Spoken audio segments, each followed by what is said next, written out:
Welcome to day 267 of our one-year Bible reading plan. Today, we'll read Nahum chapters 1 through 3. Before you begin, remember that it helps to establish a daily reading time. Begin with a short prayer, asking the Holy Spirit for wisdom and understanding. Always read for understanding and to hear from God, not just to finish today's reading. Please like, subscribe, and share this video to bless someone else. Now let's begin. Nahum chapter 1, verse 1. A prophecy concerning Nineveh. The book of the vision of Nahum the Elkoshite. The Lord is a jealous and avenging God. The Lord takes vengeance and is filled with wrath. The Lord takes vengeance on his foes and vents his wrath against his enemies. The Lord is slow to anger but great in power. The Lord will not leave the guilty unpunished. His way is in the whirlwind and the storm, and clouds are the dust of his feet. He rebukes the sea and dries it up. He makes all the rivers run dry. Bashan and Carmel wither, and the blossoms of Lebanon fade. The mountains quake before him, and the hills melt away. The earth trembles at his presence, the world and all who live in it. Who can withstand his indignation? Who can endure his fierce anger? His wrath is poured out like fire. The rocks are shattered before him. The Lord is good, a refuge in times of trouble. He cares for those who trust in him, but with an overwhelming flood, he will make an end of Nineveh. He will pursue his foes into the realm of darkness. Whatever they plot against the Lord, he will bring to an end. Trouble will not come a second time. They will be entangled among thorns and drunk from their wine. They will be consumed like dry stubble. From you, Nineveh, has one come forth who plots evil against the Lord and devises wicked plans. This is what the Lord says. Although they have allies and are numerous, they will be destroyed and pass away. Although I have afflicted you, Judah, I will afflict you no more. Now I will break their yoke from your neck and tear your shackles away. The Lord has given a command concerning you, Nineveh. You will have no descendants to bear your name. I will destroy the images and idols that are in the temple of your gods. I will prepare your grave, for you are vile. Look there on the mountains, the feet of one who brings good news, who proclaims peace. Celebrate your festivals, Judah, and fulfill your vows. No more will the wicked invade you. They will be completely destroyed. Nahum chapter 2, verse 1. An attacker advances against you, Nineveh. Guard the fortress, watch the road, brace yourselves, marshal all your strength.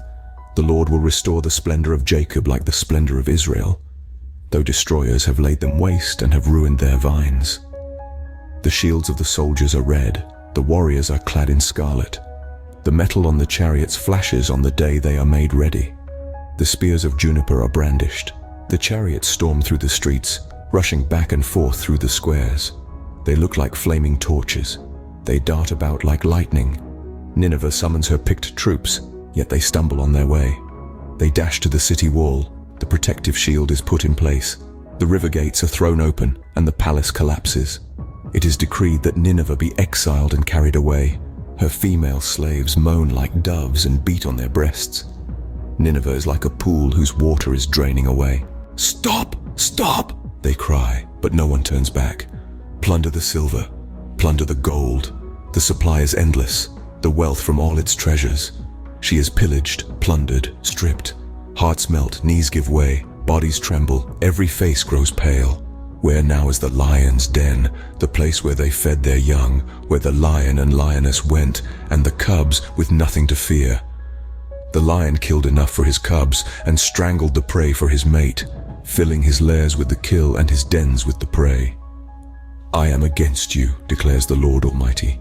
I will burn up your chariots in smoke, and the sword will devour your young lions. I will leave you no prey on the earth. The voices of your messengers will no longer be heard. Nahum chapter 3, verse 1. Woe to the city of blood, full of lies, full of plunder, never without victims. The crack of whips, the clatter of wheels, galloping horses and jolting chariots, charging cavalry, flashing swords and glittering spears. Many casualties, piles of dead, bodies without number. People stumbling over the corpses. All because of the wanton lust of a prostitute, alluring, the mistress of sorceries who enslaved nations by her prostitution and peoples by her witchcraft. I am against you, declares the Lord Almighty. I will lift your skirts over your face. I will show the nations your nakedness and the kingdoms your shame. I will pelt you with filth. I will treat you with contempt and make you a spectacle. All who see you will flee from you and say, Nineveh is in ruins. Who will mourn for her? Where can I find anyone to comfort you? Are you better than Thebes, situated on the Nile with water around her? The river was her defense, the waters her wall. Cush and Egypt were her boundless strength. Put and Libya were among her allies. Yet she was taken captive and went into exile. Her infants were dashed to pieces at every street corner. Lots were cast for her nobles, and all her great men were put in chains. You too will become drunk. You will go into hiding and seek refuge from the enemy. All your fortresses are like fig trees with their first ripe fruit. When they are shaken, the figs fall into the mouth of the eater. Look at your troops. They are all weaklings. The gates of your land are wide open to your enemies. Fire has consumed the bars of your gates. Draw water for the siege. Strengthen your defenses. Work the clay, tread the mortar, repair the brickwork. There the fire will consume you. The sword will cut you down. They will devour you like a swarm of locusts. Multiply like grasshoppers, multiply like locusts. You have increased the number of your merchants till they are more numerous than the stars in the sky. But like locusts, they strip the land and then fly away. Your guards are like locusts, your officials like swarms of locusts that settle in the walls on a cold day. But when the sun appears, they fly away, and no one knows where. King of Assyria, your shepherds slumber, your nobles lie down to rest. Your people are scattered on the mountains with no one to gather them. Nothing can heal you. Your wound is fatal. All who hear the news about you clap their hands at your fall, for who has not felt your endless cruelty? This concludes Nahum chapters 1 through 3 for day 267. We hope you are enjoying these daily videos. Remember to check the description box for links and resources. Thank you for watching. Please like, share, and subscribe. Your support helps spread God's word to reach more people on YouTube. We'll see you in the next video for our day 268 reading.